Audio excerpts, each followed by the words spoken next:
I saw you get nervous. You try. You better take it out the video. He ain't giving me that hand revenue. That's what it is. I'm still waiting on my cut.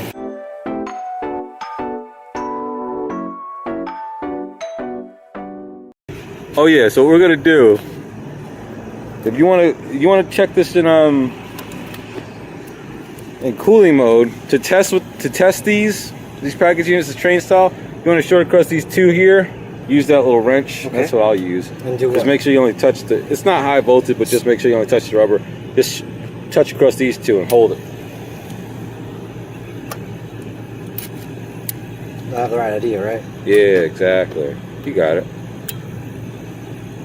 All right. Yeah, hit it again. So you're basically gonna have, yeah, that's your discharge. Got you. Okay. Yes, sir.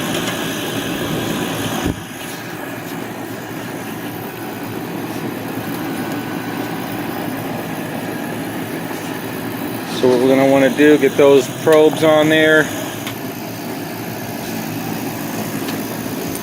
Cool. Got the luxury, as we'll go ahead and rock that out with the field sense. Check your amps for the compressor and the condenser fan. We will probably have to close that door back up as well.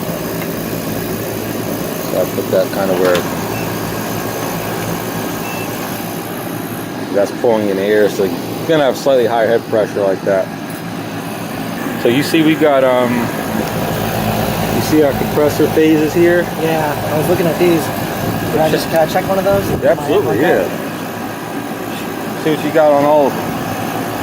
Now take the black lead and just touch the cabinet anywhere. Just poke out the black lead, yeah. Push this. Gives me my volts too. Yep, so 13 amps at about 116 volts. Keep that on there. Yeah. I'm gonna check that's one phase. Get the other phase. 14 amps at 117 about. And you got your last phase, this red line.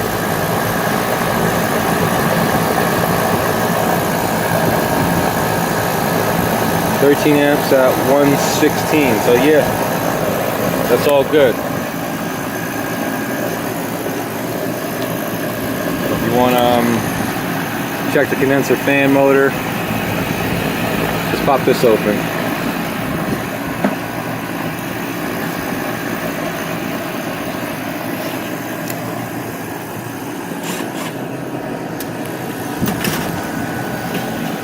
Oh yes, there you go.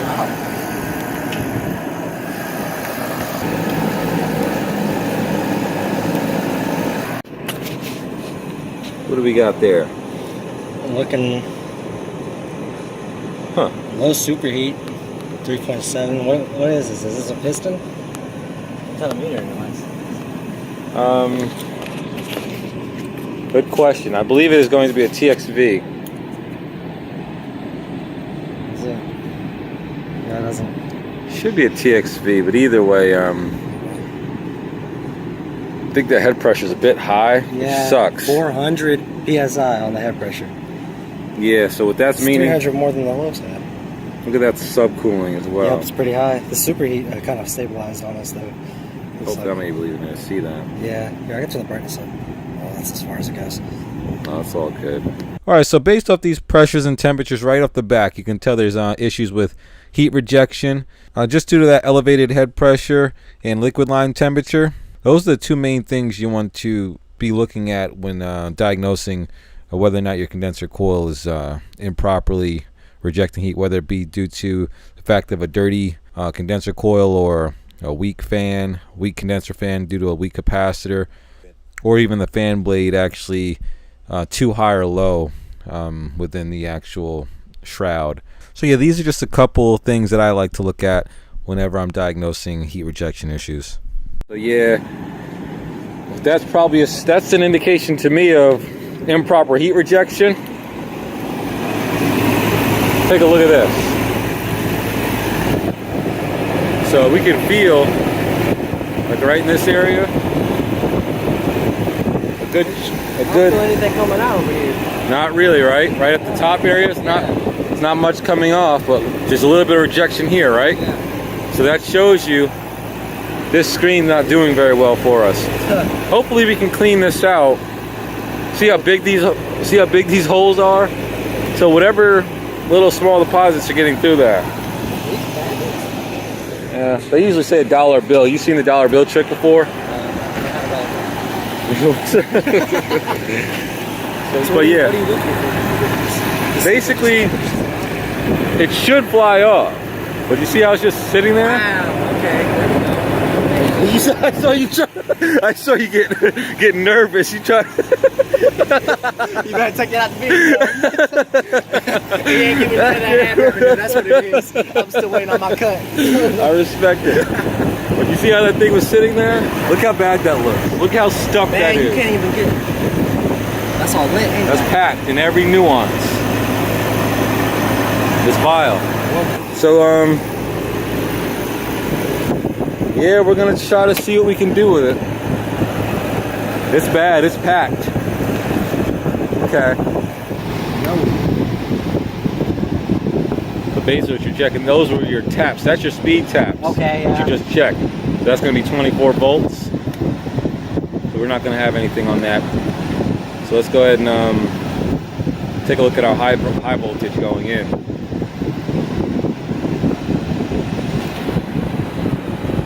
I know you got it. So basically, the harness behind that.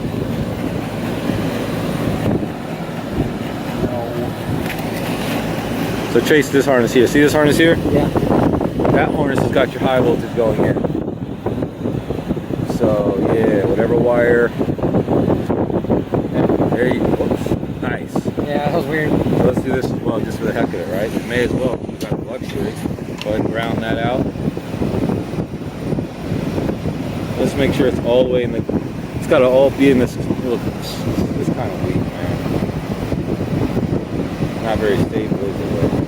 It's garbage.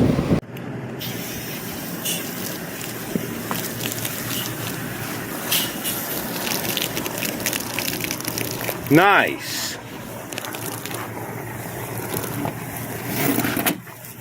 Yeah, that's all getting that out of there. Foul play. Beautiful. You always want to wash these from the inside out, just so you're not packing them up. You're not packing them with the lint. It's just spewing the lint out of it. You can actually see it, you know, breaking up out of there, as you can see. So we're getting it. This is going to be running a whole heck of a lot better now. Very nice. Up. All right, so we got Julius over there cleaning this condenser. The coils over there on that unit. This second unit here is looking like it's experiencing pretty much the same issues. If I can get out of the sun.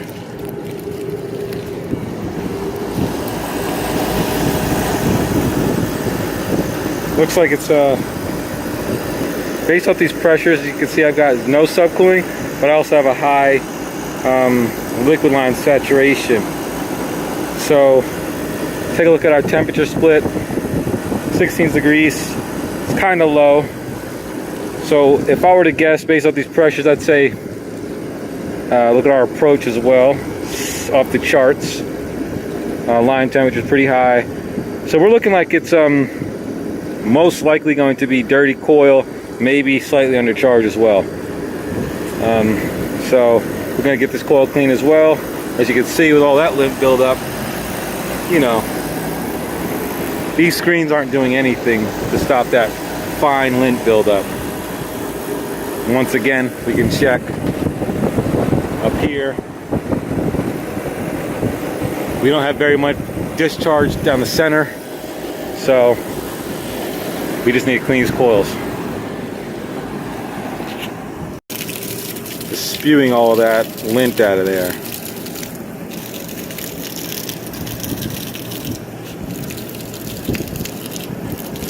You always want to take your time with these microchannel coils, because they've got a lot packed in that you can't see with the naked eye.